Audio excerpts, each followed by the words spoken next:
बारिश एक ऐसा मौसम जो किसी के लिए सुकून लेकर आता है और किसी के लिए मौत। अगर आप कभी रात के समय सुनसान बस स्टैंड पर अकेले खड़े रहे हैं तो आज की कहानी सुनने के बाद शायद आप दोबारा कभी ऐसा करने की हिम्मत नहीं करेंगे। ये कहानी है 32 साल के किशन की। रात के लगभग 11:15 बजे थी। ऑफिस की आखिरी लाइट भी बंद हो चुकी थी। किशन जल्दी जल्दी अपनी फाइलें बैग में रख रहा था। आज उसकी शादी की सालगिरह थी। घर पर उसकी पत्नी कविता उसका इंतजार कर रही थी। उसने मोबाइल निकाला। कविता के 10 मिस्ड कॉल थी। किशन मुस्कुराया। बस 5 मिनट, फिर घर पहुंच जाता हूं। उसने कॉल मिलाई। कहाँ हो तुम? खाना ठंडा हो गया है। सॉरी, ऑफिस में काम ज्यादा था, निकल रहा हूं। आधे घंटे में घर पहुंच जाऊंगा। आज का दिन भूलना मत। कॉल कट गई। किशन मुस्कुराता हुआ पार्किंग की तरफ बढ़ गया। उसे बिल्कुल भी अंदाजा नहीं था कि ये मुस्कान आज आखिरी बार उसके चेहरे पर आई है। किशन ने बाइक स्टार्ट करने की कोशिश की। टक टक टक। इंजन ने आवाज तो की लेकिन स्टार्ट नहीं हुआ। उसने दोबारा कोशिश की, फिर तीसरी बार, लेकिन हर बार वही नतीजा। इसको भी आज ही खराब होना था। उसी समय आसमान में तेज बिजली चमकी, फिर एक जोरदार गरज। कुछ ही सेकंड में मूसलाधार बारिश शुरू हो गई। किशन मजबूर होकर बाइक लॉक करता है और बस स्टैंड की तरफ भागने लगता है। बारिश इतनी तेज थी कि 5 कदम आगे तक कुछ दिखाई नहीं दे रहा था। बस स्टॉप पर पहले से कुछ लोग खड़े थे। कोई मोबाइल देख रहा था, कोई बारिश को कोस रहा था, तो कोई बस का इंतजार कर रहा था। किशन भी एक कोने में जाकर खड़ा हो गया। बारिश लगातार तेज होती जा रही थी। हवा अजीब तरह से सीटी बजा रही थी। तभी अचानक उसके ऊपर बारिश की बूंदें गिरनी बंद हो गईं। किशन ने धीरे धीरे सिर उठाया। एक बड़ी काली छतरी उसके ऊपर थी। छतरी पकड़े एक आदमी उसके बिल्कुल पास खड़ा था। उसने लंबा काला रेनकोट पहन रखा था। सिर पर पुरानी टोपी थी, आंखों पर काला चश्मा। जबकि रात का समय था। उसका चेहरा बिल्कुल शांत था, लेकिन उसकी मुस्कान अजीब थी। Thank you. आदमी कुछ सेकंड तक उसे देखता रहा, फिर बोला, बारिश कभी सिर्फ पानी नहीं लाती, कभी कभी अपने साथ किसी को भी ले जाती है। किशन हल्का सा हंसा। लगता है आपको शायरी का शौक है। आदमी मुस्कुराया, लेकिन उसकी मुस्कान में कुछ डरावना था। अचानक किशन का मोबाइल बज उठा। उसने जेब से फोन निकाला। भीगे हाथों की वजह से फोन नीचे गिर गया। जैसे ही वो फोन उठाने के लिए झुका, उसकी नजर उस आदमी के पैरों पर गई और उसकी सांस रुक गई। वहां कोई पैर नहीं थे, न कोई जूते, न कोई परछाई। बस उस आदमी का शरीर हवा में तैर रहा था। किशन ने झटके से ऊपर देखा। आदमी बिल्कुल शांत खड़ा था, मानो कुछ हुआ ही न हो। किशन का गला सूख गया। उसने बिना कुछ बोले फोन उठाया और धीरे धीरे पीछे हटने लगा।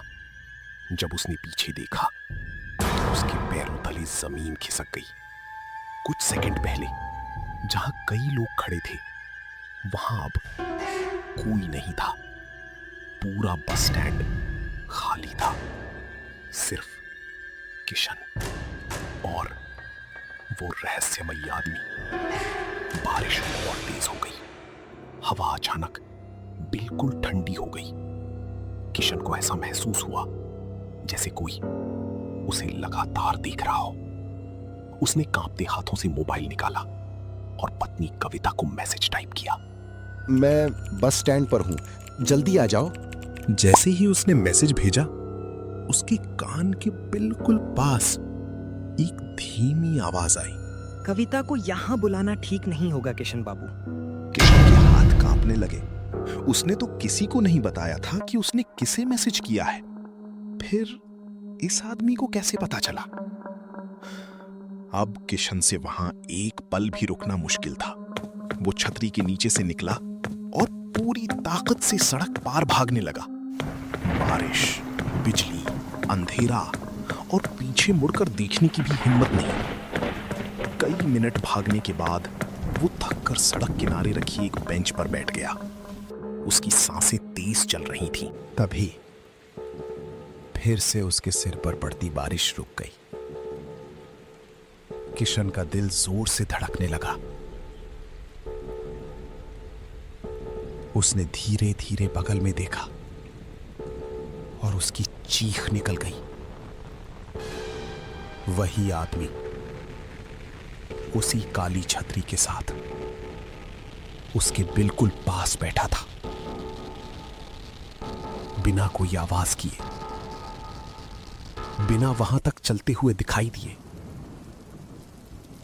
किशन फिर भागा, इस बार पहले से भी तेज। बारिश की वजह से सड़क पर धुंध छा चुकी थी। आसमान में लगातार बिजली चमक रही थी। कुछ दूर जाकर उसने पीछे देखा, कोई नहीं था।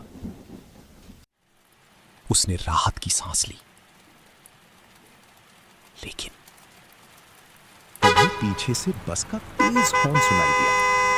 किशन ने मुड़कर देखा, बस आ चुकी थी। अचानक न जाने कहां से लोगों की भीड़ बस की तरफ दौड़ पड़ी। हर कोई पहले चढ़ना चाहता था। धक्का, मुक्की, चीख पुकार, इसी अफरा तफरी में किशन गिर पड़ा। उसके ऊपर से भागते रहे, कोई रुका नहीं। उसी समय बस थोड़ा आगे बढ़ी और उसका आधा शरीर बस के नीचे आ गया। उसकी दर्दनाक चीख बारिश और बिजली की आवाज में दबकर रह गई। कुछ ही सेकंड बाद किशन बेहोश हो चुका था।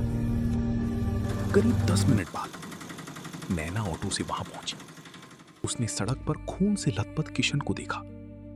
वो रोते हुए उसे अस्पताल ले गई। डॉक्टरों ने उसकी जान तो बचा ली, लेकिन उसके दोनों पैर हमेशा के लिए चले गए। अब वो कभी चल नहीं सकता था। कोई विश्वास नहीं करता। जब किशन ने पूरी घटना सबको बताई, किसी ने उसकी बात पर विश्वास नहीं किया। सबने यही कहा, इतने बड़े हादसे के बाद दिमाग पर असर पड़ गया है। लेकिन कुछ दिनों बाद कविता को उस बस स्टैंड से जुड़ी एक पुरानी न्यूज रिपोर्ट मिली। रिपोर्ट में लिखा था, करीब 10 साल पहले ठीक उसी जगह एक आदमी भीड़ के नीचे दबकर मर गया था। और तब से हर साल बारिश के मौसम में एक व्यक्ति ठीक उसी तरह किसी हादसे का शिकार होता है। हैरानी की बात यह थी, हर पीड़ित ने मरने या घायल होने से पहले एक ही बात कही थी। एक काली आंखों वाला आदमी काली छतरी लेकर मेरे सामने खड़ा था। कुछ साल बाद डिप्रेशन की वजह से किशन की भी मौत हो गई। लेकिन कविता आज भी हर मॉनसून में उसी बस स्टैंड पर जाती है। उसे हमेशा लगता है, शायद वो काली आंखों वाला आदमी भी कभी ऐसी ही भीड़ के नीचे कुचल कर मरा होगा। और अब वो हर साल किसी एक इंसान को अपना शिकार बनाता है। कविता उससे सिर्फ एक सवाल पूछना चाहती है, तुम ये सब क्यों करते हो?